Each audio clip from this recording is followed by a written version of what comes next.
One of the key things that you need to have when you're an entrepreneur is a thick skin.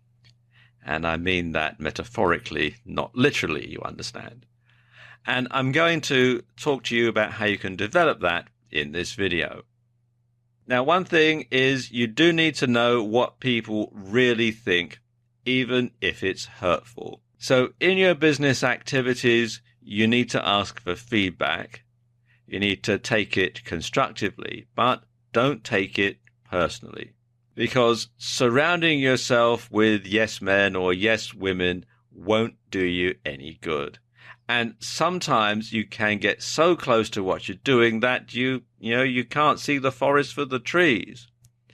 So getting feedback, hearing things that perhaps you don't want to hear, hearing things that perhaps aren't very pleasant, all comes with the territory. So you don't take it personally. So you develop a thick skin so that you can take the blow, but it doesn't hurt as much. You also want to tune out unhelpful, negative comments that you're going to get about your business. Because some people will want you to fail. Now, I know that sounds an odd thing to say. Why would somebody want you to fail? But there are several reasons why that might happen. And sometimes it's because people are afraid of your success. Your friends and family might think to themselves, well, if you become rich and successful, you'll be a different person. You won't want us anymore. You won't want to be around us anymore. You'll move away to some fancy neighborhood and we'll never see you very often. And so they're afraid that if you're successful, it's going to have a negative impact on them. Other people will see you as a threat. Other people who think that you're going after the same amount of business as them will see you as a threat, and they will want you to fail because then your failure will in some way help them to succeed. That's how they'll look at it anyway. And of course, if you do fail, if you do something that doesn't work out, there's always going to be people there who've never progressed beyond the playground who are going to say, you couldn't do it, nah, that sort of thing. Some people act like school children, even when they're grown up. And of course, these people are often very quick to come up with another comment, which is, well, why don't you just give up and get a job? And there are some times when you're an entrepreneur, when things are not going very well, when cash flow's tight, when having a regular income and a regular paycheck can look pretty appealing. And there are going to be people who don't understand, who are not entrepreneurial minded, who are going to sort of try and pressure you into doing that. Something else that comes with developing a thick skin is ignoring unsolicited advice from people who don't know what they're talking about. And this is something that you'll encounter quite a lot as an entrepreneur. You're going to find people who think they know what they're talking about and who don't know anything about your business, who don't know anything about being an entrepreneur or running a business or anything like that, but they are not going to hold them back from offering their advice. In the UK, there's a comedian called Harry Enfield.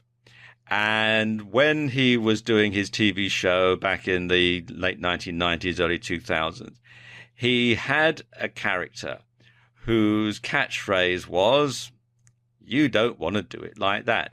And he used to say in a very sort of nasally sort of voice, "You don't want to do it like that." And he would offer this advice to people, and of course it would always end in disaster. And I'm sure that the character was based on someone that Harry Enfield knew. And let's face it, we all know people like that. We all know people who are going to sort of look at what you're doing and say, "Oh, you don't want to do it like that," and then offer some advice based on what they think they know or based on what they think you ought to be doing when they really don't know anything about your business. So if you know what you're doing, you should be able to spot this sort of behavior a mile off.